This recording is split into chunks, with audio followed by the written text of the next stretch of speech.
പ്രപഞ്ചത്തില് ഓരോന്നിനും അത്ര മഹത്തായൊരു ഡിസൈൻ സൃഷ്ടിച്ചത് ആര്, ഒരു ഡിസൈൻ ഉണ്ടല്ലോ എന്ന് പറഞ്ഞിട്ട് ഒരു കമന്റ് ഞാനൊരു യൂട്യൂബിലെ ഒരു വീഡിയോയുടെ അടിയിൽ കണ്ടു. ഒരു സയൻസ് ഫിക്ഷനാണ്, സയൻസ് ആയിട്ട് കുറച്ച് കാര്യങ്ങൾ. മരം വളരുന്നതിൻ്റെ ഒരു സയന്റിഫിക്കൽ മെത്തേഡുകൾ, അത്രയും ഹൈറ്റിലേക്ക് വെള്ളം പമ്പ് ചെയ്യുന്നതും, ഇലകളിലേക്ക് വരെ താഴെയുള്ള വെള്ളം ഒരു മരത്തിന്റെ ഹൈറ്റിലേക്ക് എത്തുന്നതുമായിട്ടുള്ള ഒരു വീഡിയോ ഉണ്ടായിരുന്നു സയൻസിന്റെ. അതില് ഒരു കമന്റ് കണ്ടതാണ്. ആ ഒരു കമന്റിന്റെ ബാക്കിൽ അവനൊരു റിപ്ലൈ കൊടുത്തിട്ടുണ്ട്. മദ്രസ പൊട്ടൻ അങ്ങനെയാണ്, മദ്രസ പൊട്ടൻ എങ്ങനെയാണ്, നിങ്ങൾ അള്ളാഹുവിന്റെ ഈ ഒരു കാര്യം മാത്രമേ ഉള്ളൂ എന്നൊക്കെ പറഞ്ഞിട്ട് വലിയൊരു കമന്റ് ആ ഒരു ഇതിനെ എതിർത്തുകൊണ്ടുണ്ട്. പിന്നെ ഒട്ടേറെ വീഡിയോകളിലും ബാക്കിയുള്ളതിലൊക്കെ ഞാൻ അങ്ങനെ കാണുന്നുണ്ട്. മദ്രസ പൊട്ടന്മാര് അങ്ങനെ ഇങ്ങനെ ഇസ്ലാമിന്റെ കുറെ കരിവാരി തേച്ചിട്ടുള്ള ലെവലിൽ കുറെ കമന്റുകൾ കാണുന്നുണ്ട്. എന്നെ സംബന്ധിച്ച് അത് അംഗീകരിക്കാൻ കഴിയില്ല. ഇനിയിപ്പോ പറയുന്നവന്മാര് എല്ലാം കൊണ്ടും തെളിഞ്ഞവരാണെങ്കിൽ പറഞ്ഞോട്ടെ, കുഴപ്പമൊന്നുമില്ല. പക്ഷെ ഞാൻ അതിനെപ്പറ്റി ചെറിയൊരു അഭിപ്രായം എന്റെ നെഞ്ഞത്തേക്ക് കയറാൻ ആരും വരണ്ട. എന്നാലും ഞാനൊരു അഭിപ്രായം പറയണല്ലോ. കാരണം എന്താ പറയുക, ഒരു തരം ശരിക്കും പറഞ്ഞു കഴിഞ്ഞാല് ഇവിടത്തെ എന്തൊരു കാര്യം, കേരളത്തിലേന്നല്ല കേട്ടോ, പൊതുവായി മാറിയിട്ടുണ്ട്. നായൊട്ട് തിന്നൂല്ല, പശുവിനെ കൊണ്ട് തീറ്റിക്കൂല്ല, ഇങ്ങനത്തെ ഒരു പൊതു അവസ്ഥയായി മാറിയിട്ടുണ്ട്. അതായത് എന്തെങ്കിലും ഒരു കാര്യം അഭിപ്രായം പറയാന്ന് പറഞ്ഞാൽ പഴയ കാലം മുതലേ മനുഷ്യന്റെ ഒരു പൊതു സ്വഭാവമാണ്. പക്ഷെ പറയുന്നതൊന്നും ചെയ്യുന്നത് വേറൊന്നുമാണെങ്കിൽ നമുക്ക് ആ വ്യക്തിനെയോ അല്ലെങ്കിൽ ആ ഒരു പ്രസ്ഥാനത്തെയോ അതല്ലെങ്കിൽ അതൊരു ഗ്രൂപ്പാണെങ്കിലോ അവരെ പുറത്തേക്ക് കാണിക്കാനുള്ള ഒരു സ്വാതന്ത്ര്യം ഉണ്ട്. അതൊരു ഭാഗത്ത് നടക്കുന്നുണ്ട്. അതായത് ഒരു സംഘടന അല്ലെങ്കിൽ ഒരു വ്യക്തി അല്ലെങ്കിൽ ഒരു കുടുംബം തെറ്റ് ചെയ്യുകയാണെങ്കിൽ, പറയുന്നതൊന്നും ശരിയും ചെയ്യുന്നത് തെറ്റുമാണെങ്കിൽ നമുക്കത് വെളിപ്പെടുത്താനുള്ള അവകാശമുണ്ട്. എന്ന് കരുതി ഒരു കുടുംബത്തിലെ ഒരാൾ തെറ്റ് ചെയ്തിട്ടുണ്ടെങ്കിൽ,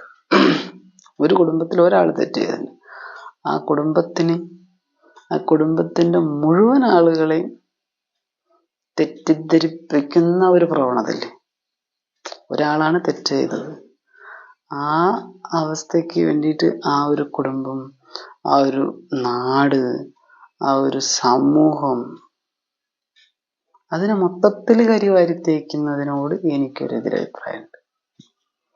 തെറ്റ് ചെയ്യാത്തവരായിട്ട് മനുഷ്യന്മാരിൽ ആരുണ്ട്? അതിലിപ്പോ ഇസ്ലാമിൽ തെറ്റ് ചെയ്തവരുണ്ടാവും, മുസ്ലിമിൽ തെറ്റ് ചെയ്തവരുണ്ടാവും, ഹിന്ദുവിൽ തെറ്റ് ചെയ്തവരുണ്ടാവും, ക്രിസ്ത്യൻസിൽ തെറ്റ് ചെയ്തവരുണ്ടാവും, എല്ലാവരിലും തെറ്റ് ചെയ്തവരുണ്ട്.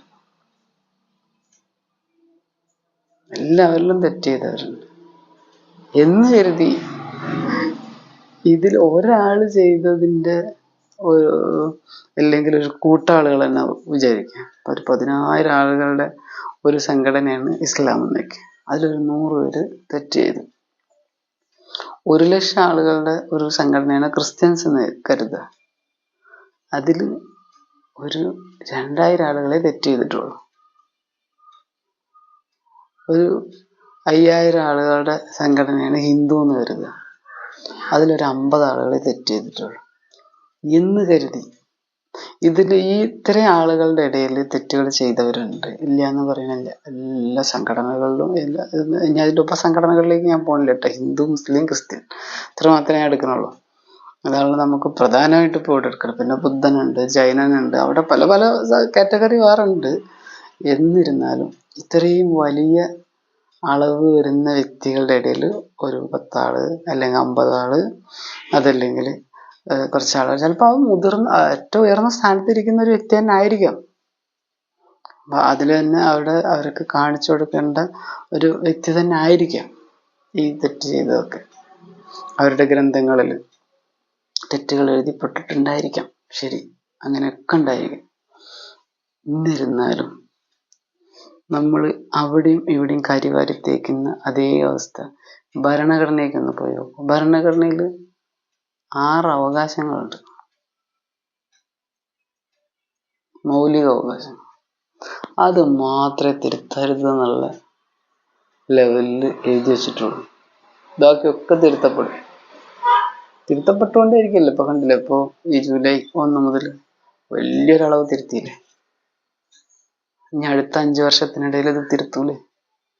അപ്പൊ ശരിക്കും പറഞ്ഞു കഴിഞ്ഞാല് ഈ പറഞ്ഞ ഗ്രന്ഥങ്ങളെയും ഉപഗ്രന്ഥങ്ങളെയും ജാതികളെയും മതങ്ങളെയൊക്കെ നമ്മൾ തിരുത്തുന്നതിനേക്കാൾ ഏറ്റവും പ്രധാനം ഈ ക്രിസ്ത്യൻസ്, അതായത് പുറമേയുള്ള വിദേശീയരായ ക്രിസ്ത്യൻസ് നമുക്ക് മേൽ അടിച്ചമർത്തപ്പെട്ടു എന്ന് പറയുന്നതെന്ന് ഞാൻ പറയുള്ളൂ. അത് എൻ്റെ പേഴ്സണൽ അഭിപ്രായമാണ്. അങ്ങനെയുള്ള ഈ ഭരണഘടന അവരുടെ ഒരു അഭിപ്രായമാണ്. അവര് വർഷങ്ങളോളം ഇവിടെ ഭരിച്ച് നാടിന്ന് വേണ്ട വിധത്തിലുള്ള സമ്പത്ത് പല വിധത്തിൽ അമ്പലങ്ങളിൽ നിന്നും രാജാക്കന്മാരുടെ അടുത്ത് നിന്നും പല വിധത്തിൽ കൊള്ളയടിച്ച് കൊണ്ടുപോയതിന് ശേഷം അവർ പറയണ ഞങ്ങൾ ഇവിടം വിട്ടുപൊക്കോളാം. അതാണ് ചരിത്രം. ശരിയായ ഭാരതത്തിന്റെ ചരിത്രം അതാണ്. എല്ലാം കൊണ്ടുപോയതിന്റെ മാക്സിമം കൊണ്ടുപോയതിന്റെ ശേഷം, എല്ലാം കൊണ്ടുപോയിട്ടില്ല, എല്ലാം കൊണ്ടുപോയതിന് ശേഷം ഓരോന്ന് കൊണ്ടുപോയതിന്റെ മുഴുവൻ കണക്കും നമ്മുടെ ചരിത്ര രേഖകൾ എടുത്തു നോക്കിയാൽ അതിനുശേഷം അവർ പറയാണ് ഞങ്ങൾ ഇവിടം വിട്ടു പൊക്കോളാം. നമുക്ക് സ്വാതന്ത്ര്യം തന്നു 1947. ആര്? ഈ പോർച്ചുഗീസുകാര്, ബ്രിട്ടീഷുകാര്, മറ്റുള്ള അവരെല്ലാവരും ചേർന്ന് നമുക്ക് സ്വാതന്ത്ര്യം തന്നു. പക്ഷെ അവർ നമുക്ക് സ്വാതന്ത്ര്യം തന്നിട്ടുണ്ടെങ്കിലും ഭരണഘടന അംബേദ്കർ എന്ന മഹത്തായ വ്യക്തിയെ കൊണ്ട് എഴുതി അതിന് വേണ്ടതായ രീതിയിൽ ഒരു ചട്ടക്കൂടൊക്കെ ഉണ്ടാക്കി എഴുതപ്പെട്ടു. അതിൽ 6 മൗലികാവകാശങ്ങളുണ്ട്. ഇത് തിരുത്താൻ പറ്റില്ല. അഭിപ്രായ സ്വാതന്ത്ര്യം, സഞ്ചരിക്കാനുള്ള സ്വാതന്ത്ര്യം, ജീവിക്കാനുള്ള സ്വാതന്ത്ര്യം, കുറേ സ്വാതന്ത്ര്യങ്ങളുണ്ട്. 6 സ്വാതന്ത്ര്യമുണ്ട്. അതേപോലെ തന്നെ അതിൽ റിട്ടുകളുണ്ട് കുറച്ച്. അങ്ങനത്തെ കുറച്ച് ഫസ്റ്റ് ബേസ് ചെയ്തിട്ടുള്ള 2 കാര്യങ്ങളെ തിരുത്താൻ പറ്റാത്തുള്ളൂ. അതുമായി ബന്ധപ്പെട്ട് ജീവിതത്തിൽ പ്രയാസങ്ങൾ വരുമ്പോൾ അതിനൊക്കെ തിരുത്താം. അതാണ് ഇപ്പോൾ ഇവിടെ നടന്നുകൊണ്ടിരിക്കുന്നത്. ന്യൂനപക്ഷമായിരുന്ന ഒരു കാലഘട്ടത്തിൽ ഈ ഇസ്ലാം സമൂഹം, അതേപോലെ തന്നെ മറ്റ് സമൂഹങ്ങളിലുള്ള ന്യൂനപക്ഷത്തിലുണ്ടായിരുന്ന ആളുകളുണ്ടായിരുന്നു. അത് ഒന്ന് ഉയർത്തിക്കൊണ്ടുവരാൻ വേണ്ടിയിട്ട് ഒരു പ്രത്യേക രീതിയിൽ അവരെഴുതി വെച്ചു. അന്ന് അവരംഗീകരിച്ച, അവിടുത്തെ ആ സമയത്തെ ഭരണകൂടം അംഗീകരിച്ചു. ഇപ്പൊ അതിനെതിരെയായും അതിന് എന്താ പറയാ, അതിന്റെ ദോഷഫലങ്ങൾ മാറ്റുന്നതിനായും പല വിധത്തിലുള്ള തിരുത്തലുകൾ ഭരണഘടനയിൽ തന്നെ കൊണ്ടുവന്നുകൊണ്ടിരിക്കുന്നുണ്ട്. ഖുറാനിലോ ബൈബിളിലോ നമ്മുടെ ഭഗവത്ഗീത, രാമായണം പോലുള്ള വിശുദ്ധമായ ഹിന്ദു ഗ്രന്ഥങ്ങളിലോ അല്ല തിരുത്തലുകൾ കൊണ്ടുവരുന്നത്, ഭരണഘടനയിൽ കൊണ്ടുവന്നുകൊണ്ടിരിക്കുന്നത്. അത് അപ്ലൈ ചെയ്യുമ്പോഴാണ് ഇവിടെ പ്രയാസങ്ങൾ, അഭിപ്രായങ്ങൾ പലതാവുന്നത്, ഒരുവനെ കരിവാരി തേക്കുന്നത്, പിന്നെ അതിൻ്റെ മേലെ വരുന്ന പല പ്രശ്നങ്ങളും, അവസാനം കൊലപാതകം വരെ നടന്നുകൊണ്ടിരിക്കുന്നു. പക്ഷെ ഇത് ഒരു തരത്തിൽ അവനവനെ കരിവാരി തേക്കുന്ന പരിപാടിയാണ് ശരിക്കും. അതായത് നമ്മൾക്ക് ഹിന്ദു വിഭാഗത്തിന് ഒരു വലിയ ഗ്രന്ഥമുണ്ട്, അതൊട്ട് പഠിക്കുകയില്ല, ബാക്കിയുള്ളവൻ്റെ ഗ്രന്ഥത്തെ തരം താഴ്ത്തുകയും ചെയ്യും. ക്രിസ്ത്യൻ വിഭാഗത്തിന് വലിയൊരു ഗ്രന്ഥമുണ്ട്, അതിൻ്റെ ശരിയായ സൂക്ഷ്മാർത്ഥം മനസ്സിലാക്കുകയില്ല, ബാക്കി എല്ലാ ഗ്രന്ഥത്തിനും തരം താഴ്ത്തും. ഇസ്ലാം വിഭാഗത്തിന് നല്ല ഗ്രന്ഥമുണ്ട്, ഖുർആൻ. അതിൻ്റെ സൂക്ഷ്മാർത്ഥം, സ്ഥൂലാർത്ഥം, ഭാവാർത്ഥം ഒക്കെ ഉണ്ട്. അതിനേക്കാൾ ഉപരി അതിൻ്റെ സൂക്ഷ്മാർത്ഥം മനസ്സിലാക്കാതെ അവരെന്ത് ചെയ്യുന്നു, മറ്റ് ഗ്രന്ഥങ്ങളിൽ അതുപോലെ മറ്റ് ജാതികളിൽ അഭിപ്രായപ്പെടുന്നു. ഈ 3 ജാതികളെ മാത്രം എടുത്തിട്ട്, 3 മതവിഭാഗങ്ങൾ മാത്രം എടുത്ത് അങ്ങോട്ടും ഇങ്ങോട്ടും പരസ്പരം അങ്ങോട്ടും ഇങ്ങോട്ടും ഇത് പറയുന്നതിന് പകരം ഇതിൻ്റെ അകത്തുള്ള സൂക്ഷ്മാർത്ഥം, 3നും നല്ല അതിസൂക്ഷ്മമായ അർത്ഥമുണ്ട്. സ്നേഹത്തിന് വേണ്ടിയുള്ള അർത്ഥങ്ങളുണ്ട്. അള്ളാഹു പറഞ്ഞു വെച്ചത്, കൃഷ്ണൻ പറഞ്ഞു വെച്ചത്, നമ്മുടെ ജഹോവ എന്ന് പറഞ്ഞിട്ട് ഒരു ഭാഗം പറയുന്നു. അതേപോലെ തന്നെ ക്രൈസ്റ്റ് പറഞ്ഞു വെച്ചാന്ന് പറഞ്ഞിട്ട് പറയുന്നുണ്ട്. അതിൽ തന്നെ അഭിപ്രായങ്ങളും അനവധിയാണ്. അള്ളാഹു നേരിട്ട് എന്ന് പറഞ്ഞ ഒരു ഇത് ഖുറാനിൽ പറയുന്ന ഒരു കൂട്ടർ, അതെല്ലാം മാലാക വന്ന് പറഞ്ഞതാന്ന് പറഞ്ഞിട്ട് വേറൊരു കൂട്ടർ, അതെല്ലാം നമ്മുടെ ഇബ്രാഹിം നബി, മുഹമ്മദ് നബി അവർ പറഞ്ഞാന്ന് പറഞ്ഞിട്ട് വേറൊരു കൂട്ടർ. അതേപോലെ തന്നെ ക്രൈസ്റ്റിലും ക്രൈസ്റ്റ് പറഞ്ഞാന്ന് പറയുന്നുണ്ട്. ക്രൈസ്റ്റ് അല്ല, യോഹന്നാൻ പറഞ്ഞാന്ന് പറഞ്ഞു വേറെ അഭിപ്രായം പറയുന്നത്. അല്ല, ജഹോ നേരിട്ട് വന്ന് പറഞ്ഞാന്ന് പറഞ്ഞിട്ടുണ്ട്. അതേപോലെ തന്നെ നമ്മുടെ ഭഗവത്ഗീതയിലും കൃഷ്ണൻ വന്ന് പറഞ്ഞാന്ന് പറഞ്ഞിട്ടുണ്ട്. അതെല്ലാം വ്യാസം പറഞ്ഞാന്ന് പറയുന്നുണ്ട്. അതെല്ലാം വേറെ പല രീതിയിൽ ഇപ്പൊ ശങ്കരാചാര്യർ പറഞ്ഞാന്ന് പറയുന്നുണ്ട്. പല രീതിയിൽ ഇതിനിങ്ങനെ അങ്ങോട്ടും ഇങ്ങോട്ടും പറഞ്ഞു വരുന്നുണ്ട്. എന്തോ ആവട്ടെ, ഇതിൻ്റെ അകത്തുള്ള സൂക്ഷ്മ അർത്ഥം മുന്നോട്ട് പോകാൻ, ജീവിച്ച് മുന്നോട്ട് പോകാൻ, തല്ലിക്കൊല്ലാനല്ല, തല്ലാനും വെട്ടാനല്ല, ജീവിച്ച് മുന്നോട്ട് പോകാൻ ഇതിൻ്റെ അകത്തുള്ള സൂക്ഷ്മാർത്ഥം നോക്കുകയാണെങ്കിൽ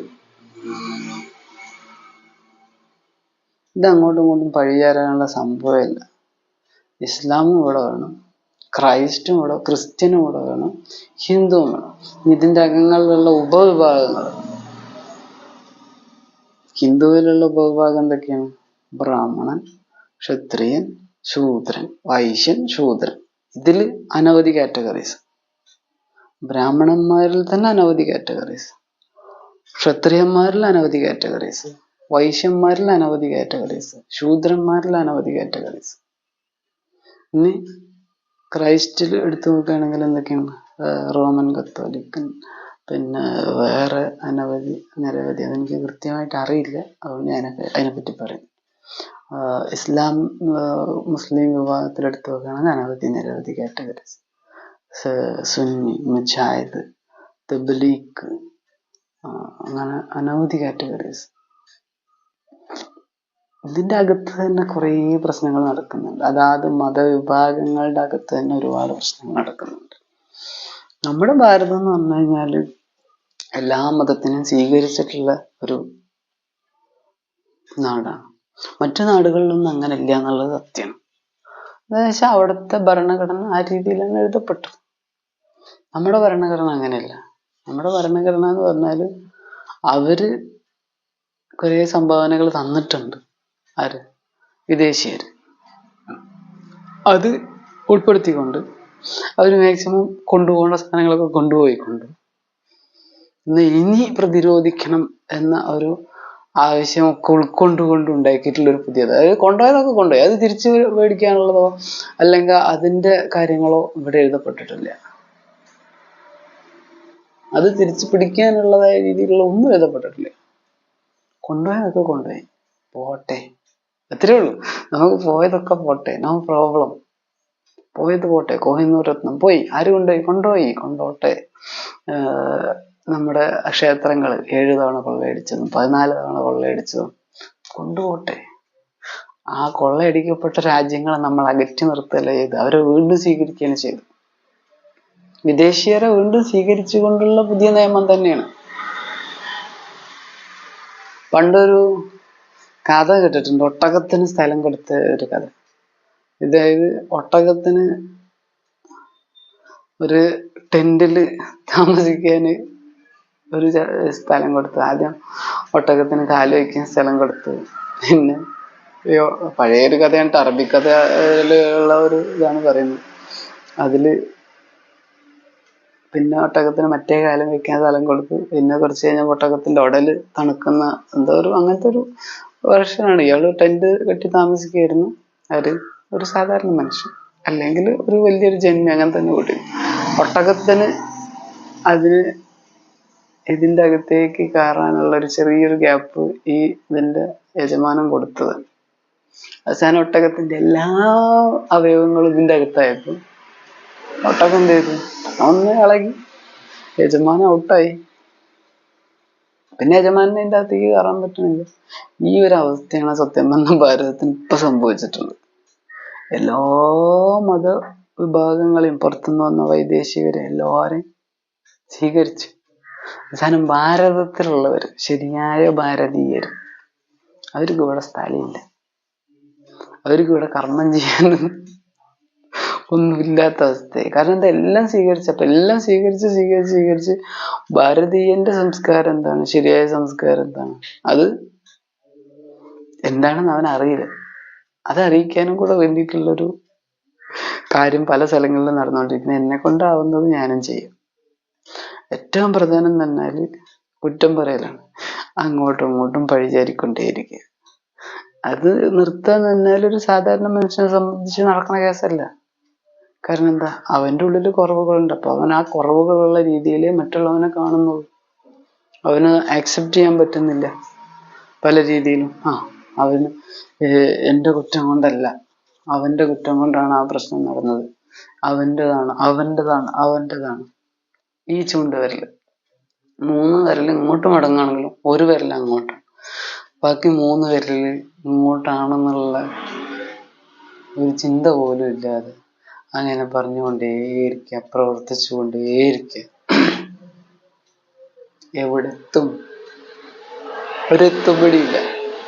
പോലീസ് സ്റ്റേഷനിൽ പോയിട്ടൊരു പരാതി കൊടുത്താൽ പോലീസുകാർ നേരെ കോടതിക്ക്, കോടതിയിൽ നിന്ന് പരാതി കൊടുത്തു കഴിഞ്ഞാൽ കോടതി നേരെ അത് ഓർഡറാക്കി തരും ഇന്ന ആൾക്ക് വേണ്ടി. പിന്നെ അതിനെതിരെ കോടതികൾ, ഉപകോടതി, അതിന് മേൽക്കോടതികൾ പോയിട്ട് അവസാനം ഈ പോയി അവസാനം ഇവന്റെ കയ്യിൽ, അതായത് ആ നീതി ആവശ്യമുള്ളവന്റെ കയ്യിലുള്ള വലിയൊരു സമയം നഷ്ടമായിട്ടുണ്ട്. നേരെ മറിച്ച് പോയത് പോട്ടെ. ശരിക്കും പറഞ്ഞു കഴിഞ്ഞാല് ഒരു നീതി എന്ന് പറഞ്ഞു കഴിഞ്ഞാല് കോടതി, പോലീസ് സ്റ്റേഷൻ, ഇതൊന്നുമല്ല ശരിയായ നീതി. ശരിയായ നീതി മനസ്സിന്റെ ഉള്ളിലാണ്. എന്ന് കരുതി കോടതിയിൽ പോകണ്ടെന്നോ പോലീസ് സ്റ്റേഷനിൽ പോകണ്ടെന്നോ അല്ല. വിളിച്ചാ പോണം. ഇപ്പൊ എന്നെ വിളിച്ചില്ലേ, ഞാൻ പോയില്ലേ, ഞാനിപ്പോ ഒരു ക്രിമിനലും അല്ലേ. എത്ര വർഷമായിട്ടില്ലേ, കുറച്ച് മാർച്ച് 6-ാം തീയതി മുതൽ ഞാൻ തിരൂർ പോലീസ് സ്റ്റേഷനിലെ ക്രിമിനലല്ലേ? അല്ലേ? ആണല്ലോ, ക്രിമിനലാണ്. പോലീസുകാർ വിധിച്ചതാണത്. തിരൂർ പോലീസ് സ്റ്റേഷനിലെ SI, അവിടുത്തെ ആ അധികാരത്തിലുള്ള അവർ വെറുതെ വിധിച്ചതല്ല. തിരൂർ കോടതി അതിനുള്ള പെർമിഷൻ കൊടുത്തു. തിരൂർ കോടതി വെറുതെ പെർമിഷൻ കൊടുത്തതല്ല, പൈസ എറിഞ്ഞു. തിരൂർ കോടതിയിലേക്ക് പൈസ എറിഞ്ഞു. ആരെറിഞ്ഞു? വക്കീലെറിഞ്ഞു. എങ്ങനെ എറിഞ്ഞു? എന്നെയും എൻ്റെ അമ്മേനെയും പെങ്ങളെയും ക്രിമിനലാക്കിയിട്ട് പോലീസ് സ്റ്റേഷനിൽ വിധിക്കപ്പെട്ടു. പണം ഒരു പ്രധാന സംഭവം തന്നെയാണ്. പണം ഉള്ളവന്റെ അടുത്ത് തന്നെയാണ് അധികാരം. എന്ത് തെമ്മാടിത്തരം ചെയ്യാനുള്ള ഒരു വലിയൊരു ആയുധം തന്നെയാണ് പണം. പണം ഉപയോഗിച്ച് തെമ്മാടിത്തരം ചെയ്തുകൊണ്ടേയിരിക്കുന്നു പലരും. എത്രത്തോളം തെമ്മാടിത്തരം ചെയ്യാൻ പറ്റും അത്രത്തോളം ചെയ്തുകൊണ്ടിരിക്കും. പക്ഷെ നീതി നമ്മുടെ കയ്യിലുണ്ടെങ്കിൽ നമുക്ക് പ്രതികരിക്കട്ടോ. അപ്പോ ഞാൻ പറഞ്ഞു വന്ന വിഷയം അതല്ലല്ലോ. വിഷയം എൻ്റെ കാര്യമല്ലല്ലോ. അതവിടെ നിൽക്കട്ടെ. ഈ 3 മതങ്ങൾ അങ്ങോട്ടും ഇങ്ങോട്ടും നല്ല പവർഫുള്ളാണ്. ഓരോ മതങ്ങളിലും അതിൻ്റെതായ പവറുണ്ട്. ഇവർ തമ്മിൽ ഒത്തുപോവാണെങ്കിൽ ഈ ഭാരതം എത്ര ശുദ്ധമാണ്, എത്ര രസകരമാണ്, എത്ര സന്തോഷമാണ്. 3 കൂട്ടരും സ്വർഗത്തെ പറ്റി പറയുന്നുണ്ട്. പക്ഷെ സ്വർഗത്തിന്റെ 7 അയലത്തേക്ക് പോകാനുള്ള ആരെങ്കിലും ഒരാൾ ഏതെങ്കിലും വിഭാഗത്തിലുണ്ടോ? സ്വർഗം എന്ന് പറഞ്ഞ റിയാലിറ്റിയുടെ 7 അയലത്തേക്ക് പോകാൻ പറ്റിയ ആരെങ്കിലും ഒരാള് ഇപ്പൊ ജീവിച്ചിരിക്കെ കാണുന്ന ഒരു വ്യക്തിയായിട്ട് ആരെങ്കിലും ഉണ്ടോ? സുപ്രീം കോടതി ജഡ്ജി ഉണ്ടോ? ഹൈക്കോടതി ജഡ്ജി ഉണ്ടോ? ഇതൊക്കെയല്ല ഇപ്പൊ നമുക്ക് ഏതെങ്കിലും ഹൈക്കോടതി ജഡ്ജിമാരുണ്ട്? കേരളത്തിന്റെ വിട്, വേറെയുണ്ടല്ലോ സംസ്ഥാനങ്ങൾ. സുപ്രീം കോടതി തന്നെ പിന്നെ ഓൾ ഇന്ത്യൻ. പിന്നെ നമ്മുടെ പ്രധാനമന്ത്രിയാണോ, നമ്മുടെ രാഷ്ട്രപതിയാണോ? ആണോ? ഇല്ല. എല്ലാവരിലും ഈ സംഭവങ്ങളുണ്ട്. കാരണം എന്താ? അതാണ് അവിടെ പ്രവർത്തിച്ചുകൊണ്ടിരിക്കുന്നത്. പല പല ജാതികളും ഉപജാതികളും മതങ്ങളും അതുപോലെ തന്നെ നമ്മുടെ രാഷ്ട്രീയ പാർട്ടികളും എല്ലാവരും പരസ്പരം അങ്ങോട്ടും ഇങ്ങോട്ടും പഴിചാരി ഈ പറഞ്ഞ പോലെ മദ്രസ പൊട്ടെന്നും ക്രിസ്ത്യൻ പൊട്ടെന്നും ഹിന്ദു പൊട്ടെന്നും ഒക്കെ പറഞ്ഞ് നടന്നുകൊണ്ടേയിരിക്കുന്ന ഒരു കാലഘട്ടം. സ്വയം കറക്റ്റ് ആണെങ്കിൽ ഇതിൻ്റെ ഒന്നും ആവശ്യം ഉണ്ടാവില്ല. നമുക്ക് പഠിക്കാനുണ്ട്, നിരവധി പഠിക്കാനുണ്ട്. തെറ്റുകളുള്ള സ്ഥലങ്ങളും ഉണ്ട്.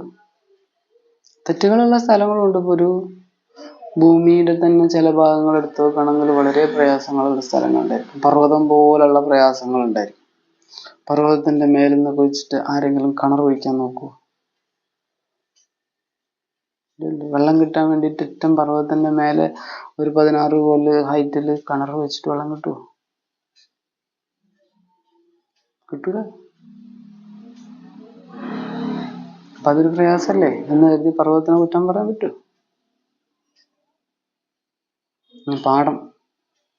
പാടം തൂർത്ത് വീട് വെച്ച ഒരുപാട് പേരുണ്ട്. അതിൽ പെട്ടാട്ടെ നമ്മുടെ വീടൊക്കെ.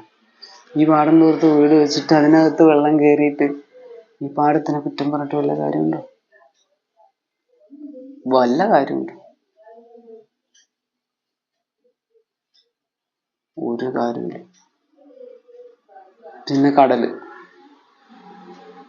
കടലിന്റെ സമീപത്തായിട്ട് നിരവധി വീടുകൾ വെച്ച് ജീവിച്ചു കൊണ്ടേയിരിക്കും. ഒരു ദിവസം സുനാമി വന്നതൊക്കെ കൊണ്ടുപോയി കഴിഞ്ഞു. കടലിനെ കുറ്റം പറഞ്ഞിട്ട് വല്ല കാര്യമുണ്ട്? കടൽ ഉൾവലിഞ്ഞ സ്ഥലങ്ങളാണ് കടലിന്റെ സമീപ പ്രദേശങ്ങൾ. അതില് ഒരു കുടില് കിട്ടാൻ തന്നെ ഓക്കെ, താൽക്കാലികമായിട്ട്. പക്ഷെ എന്നൊക്കെ അവിടെ ഗംഭീര മണിമാളികൾ വന്നു, പല പല കടപ്പുറങ്ങൾ, വലിയ വലിയ പാലങ്ങൾ വന്നു, വലിയ വലിയ റോഡുകൾ വന്നു. ഒരു ദിവസം ഇതൊക്കെ എടുത്ത് സുനാമി കൊണ്ടുപോയി കഴിഞ്ഞാൽ കടലിനെ കുറ്റം പറഞ്ഞിട്ട് കാര്യമുണ്ടോ? പ്രകൃതിയിൽ 5 തത്വങ്ങളുള്ളത്: ഭൂമി, ജലം, അഗ്നി, വായു, ആകാശം. ഇതിനൊന്നിനും കുറ്റം പറയണ്ട. ശരിയായി കുറ്റം പറയണ്ട അവനവനെ തന്നെ. ഞാൻ എന്ത് ചെയ്തു? ഇനി ഞാൻ എന്താണ് ചെയ്യാനുള്ളത്? ഞാനിപ്പോൾ ഏത് മതത്തിലാണ്? ഞാനിപ്പോൾ ഏത് ജാതിയിലാണ്? ഇതുമായി ബന്ധപ്പെട്ട് ഞാൻ എന്താണ് ചെയ്യാനുള്ളത്? ഈ മതത്തിലെ ഏത് ലെവലിലേക്ക് എനിക്ക് കയറണം എന്നുണ്ട് കേട്ടോ. ഇറങ്ങണം എന്നുള്ളതാണെങ്കിൽ ഇപ്പം ഈ പറഞ്ഞൊക്കെ ചെയ്യാം. ഏറ്റവും മോശമായതൊക്കെ ചെയ്യാം. കാരണം അവർ ഇറങ്ങിക്കൊണ്ടേയിരിക്കും. കയറണം എന്നുണ്ടെങ്കിൽ പാമ്പും കോണിയും കളിയാണ് ശരിക്കും പറഞ്ഞു കഴിഞ്ഞാൽ ജീവിതത്തിൽ നമ്മൾ എന്ത് ചെയ്തു, എന്ത് ചെയ്തുകൊണ്ടിരിക്കുന്നു, ഇനി എന്ത് ചെയ്യണം, ഇതൊരു ഭയങ്കര സംഭവം. ഞാനൊരു മെക്കാനിക്കാണ്. അപ്പം എനിക്ക് മെക്കാനിക് എന്ന നിലയിൽ എനിക്ക് എത്ര ഉയരണം? വേണ്ട, ആ മെക്കാനിസം പരിപാടി നിർത്തുക. എനിക്ക് വേറെ ഏതെങ്കിലും മേഖലയിൽ എത്ര ഉയരണം എന്നത് എൻ്റെ തീരുമാനം.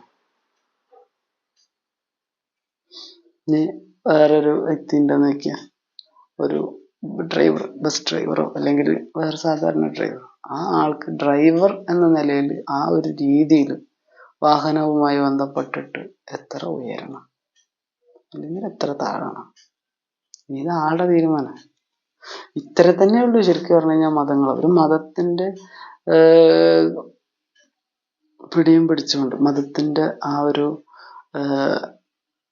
ആചാരങ്ങൾ അല്ലെങ്കിൽ അതിൻ്റെ പുസ്തകങ്ങൾ, അങ്ങനെ തന്നെ പറയാം, അതിൻ്റെ ഗ്രന്ഥങ്ങളിൽ കുടുങ്ങിക്കിടക്കുന്ന, അതിൻ്റെ ഗ്രന്ഥങ്ങളിൽ വിശദീകരിച്ചു കൊണ്ടിരിക്കുന്ന വലിയ വലിയ അർത്ഥങ്ങളെ മുറുക്കി പിടിച്ചുകൊണ്ട് ഉയരുകയും ചെയ്യാം, താഴുകയും ചെയ്യും.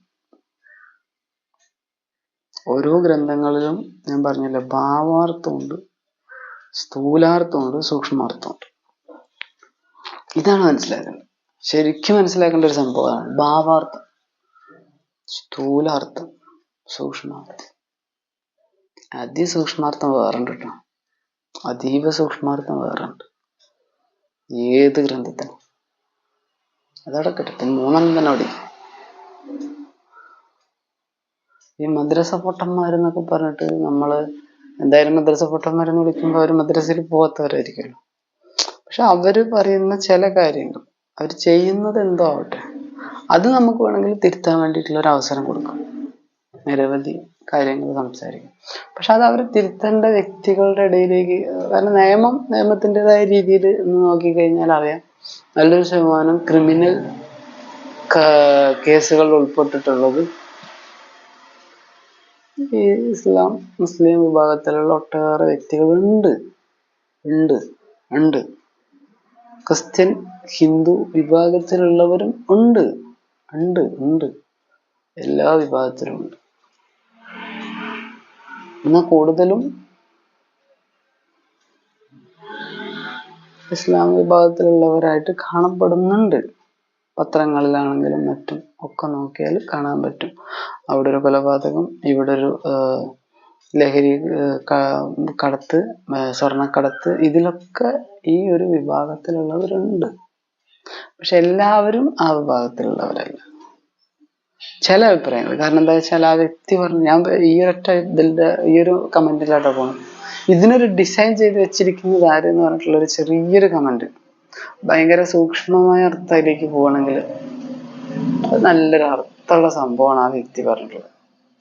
എന്നാൽ പിന്നെ ആൾ അതിന് വലിയ റിപ്ലൈകളൊന്നും തന്നതായിട്ട് അതിൽ കാണുന്നില്ല. പക്ഷെ ആ ആളിന്റെ ആ ഒരു മതത്തിന് കരിവാരിത്തേച്ചുകൊണ്ട് ഒരു നിരവധി കമന്റുകൾ അതിൽ വന്നതിന്റെ പേരിലാണ് ഞാനിത് ചെയ്തത്. സംഗതി യൂട്യൂബിൽ നിരവധി കമന്റുകൾ ആർക്കും ചെയ്യാം. ഇസ്ലാം മദ്രസ പൊട്ടെന്ന് പറയാം, ഹിന്ദു പൊട്ടെന്ന് പറയാം, ക്രിസ്ത്യൻ പൊട്ടെന്ന് പറയാം, ജൈന പൊട്ടെന്നും മറ്റും ഒക്കെ പറയാം. പറയുന്നതിന് എന്താ പ്രയാസം?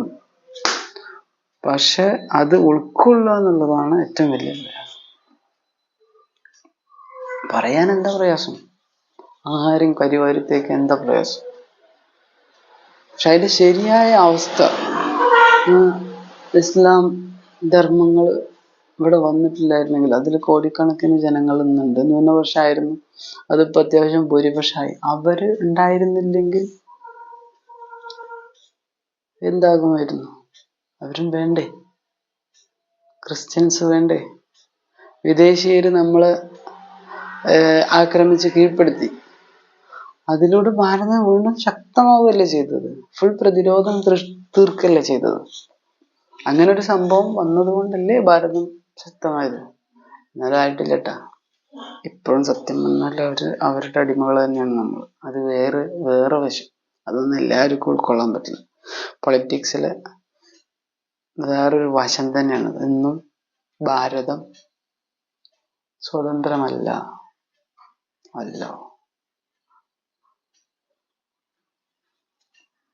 ഭാരതം സ്വതന്ത്രമാവും എപ്പോ? ഓരോ വ്യക്തികൾക്കും ആ 6 മൗലിക അവകാശങ്ങൾ എല്ലാവർക്കും ആവശ്യമില്ല. 6 എല്ലാവർക്കും ആവശ്യമില്ല. അതില് വേണ്ട ഓരോന്നും മതി ഉള്ളവരായിരിക്കും. ഇപ്പൊ 6 ഒരേ രീതിയിലും ആവശ്യമില്ല. ഇപ്പൊ ഒരു ചെറിയൊരു സ്ഥൂലാർത്ഥം പറയും. ഒരു വീട്ടില് 6 ആളുണ്ടെന്ന് വെക്കാം. ഈ 6 ആൾക്കും ആ വീട്ടിൽ അച്ഛനും അമ്മയും കുറച്ച് വിഭവങ്ങൾ കൊടുക്കണമെന്ന് വെക്കാം. 6 ആൾ ഒരുപോലെ കഴിക്കും. 6 ആൾ ഒരേ ടേസ്റ്റിൽ കഴിക്കും. 6 ആളും വ്യത്യസ്തമായ രീതിയിലാണ് അതെടുക്കുക, അത് കഴിക്കുക, അവര് ജീവിക്കുക.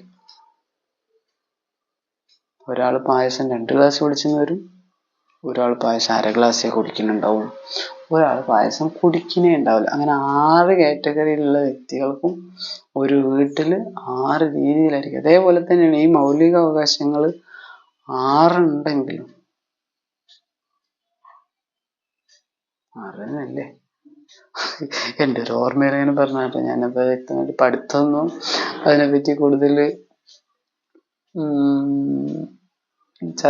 എന്താ പറയാ, അടുത്തൊന്നും നോക്കിയിട്ടില്ല. അങ്ങനെ 6 ഞാൻ തോന്നുന്നുണ്ട്, 6 മൗലിക അവകാശങ്ങൾ ഞാൻ തോന്നുന്നുണ്ട്. അങ്ങനെയാണെങ്കിലും 6 ഒരേ രീതിയിൽ എടുക്കില്ല. പക്ഷെ എടുക്കുന്നത് ഇപ്പൊ ഭാരതത്തിൽ എന്തായാലും ഇതാണ് ഇപ്പൊ അടുത്ത കാലത്തൊന്നും മാറ്റാൻ പറ്റാത്ത സംഭവം. മൗലിക അവകാശങ്ങൾ, റിട്ടുകൾ, ബാക്കിയൊക്കെ മാറ്റപ്പെടും. അപ്പൊ പല നിയമങ്ങളും നമുക്ക് മാറ്റാം. ഇപ്പൊ പൗരത്വ ബില്ല് വന്നേക്കാം, വരാതിരിക്കാം. പലതും വരാൻ അങ്ങോട്ടും ഇങ്ങോട്ടും ഒക്കെ മാറാൻ ചാൻസ് ഉണ്ട്. പക്ഷെ ഇത് മാറാൻ ചാൻസ് ഇല്ല, പെട്ടെന്ന് മാറാൻ ചാൻസ് ഇല്ല. കാരണം എന്താ, അതിനെ ബേസ് ചെയ്തിട്ടാണ് ബാക്കിയൊക്കെ എഴുതിയിട്ടുള്ളത്. ബാക്കിയുള്ള മതങ്ങളും ജാതികളും ഒക്കെ കുറ്റം അങ്ങോട്ടും ഇങ്ങോട്ടും പരസ്പരം പഴിചാരുന്നതിന് പകരം ഈ ഒരു മൗലിക അവകാശങ്ങൾ നമ്മൾ ഓരോരുത്തരും അങ്ങോട്ടും ഇങ്ങോട്ടും ബഹുമാനം കൊടുത്ത് ഉപയോഗിക്കാൻ തുടങ്ങിയാൽ തന്നെ ഒരു പരിധിവരെ പ്രശ്നങ്ങൾ ഇവിടെ തീരും. മതത്തിൻ്റെയും ജാതിയുടെയും ലിംഗത്തിൻ്റെയും വർണ്ണത്തിൻ്റെയും പേരിലുള്ള പരിധി വരെയുള്ള പ്രശ്നം ഭാരതത്തിൽ തീരും. ഭാരതത്തിൽ തീരും എന്ന് കരുതി ഇപ്പൊ ഞാനിപ്പോ ഈ ഇട്ട വീഡിയോന്റെ പ്രതിഫലനം എന്താവും എന്നുള്ളത് കമന്റ് ബോക്സിൽ കണ്ടറിയാം. കാരണം ഞാൻ ഇതുവരെ പറയാത്തൊരു വിഷയമാണ് ഇപ്പൊ ഇത് പറഞ്ഞിട്ടുള്ളത്. നോക്കട്ടെ.